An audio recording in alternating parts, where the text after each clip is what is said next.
lads, how you doing? Welcome to the first player review on this channel. Today we're doing SIF Arnautovic. So this is the first team I had him up front in a false 9 side.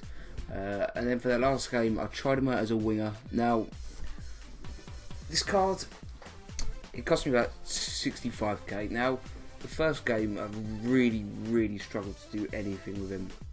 That's one of the first chances he missed there. It's a decent long shot against the post, but ball comes into him from Sterling, and the thing is, in the air he isn't as good as you expect him to be. He doesn't really win in the headers, and he gets bullied off the ball by defenders a lot of the time. That's one of the few headers he did win. Goes and around there. I mean, that's mainly my fault. I took him a bit off balance, but I don't know. He seems a bit too inconsistent to have. I'd definitely play this card centrally.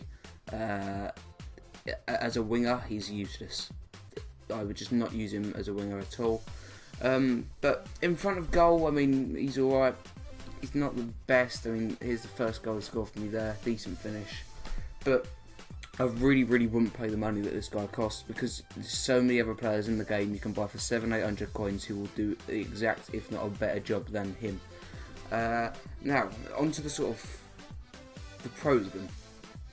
He is quite strong. I mean, he does get bullied off the ball by defenders a lot, but he is quite strong, and his hold-up play is probably the best thing about him. He can hold up the ball really well, play it through to others.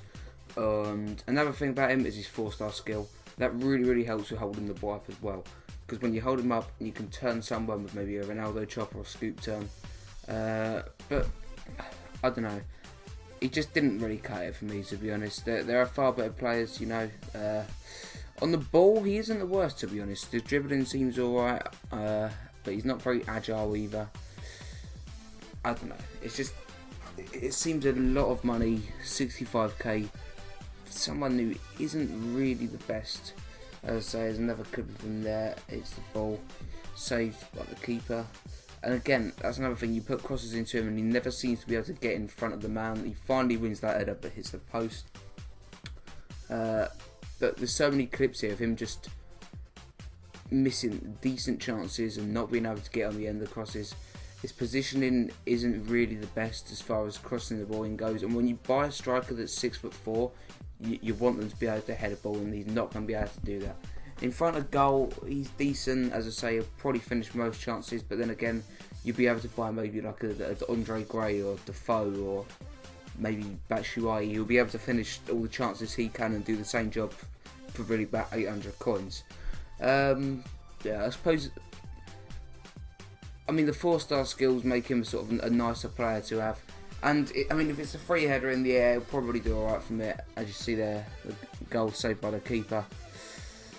And then the rebound put in by Kane. So, I mean, he was alright. I mean, I think in about 4 games he got 8 goals maybe. Which, to be honest, is decent. But then again, you have to remember I was forcing the ball to him. I'm not just using him as a normal player. When you're doing a review, you have to force the ball to a player a lot. Also, guys, this is my first sort of actual player review, the first video I've done on this channel. So, I mean, if it's not the best, I apologise for that. But any reviews you guys want to see, just let me know. And I'll try to do them. I mean, I'm not loaded with coins, but I'll try to do cheaper sort of player reviews, so people know if the player's decent before they try him out. Anyway, guys, I'm going to give him a 6 out of 10. He's not really worth the money. But thank you for watching, nonetheless, and see you later. Goodbye.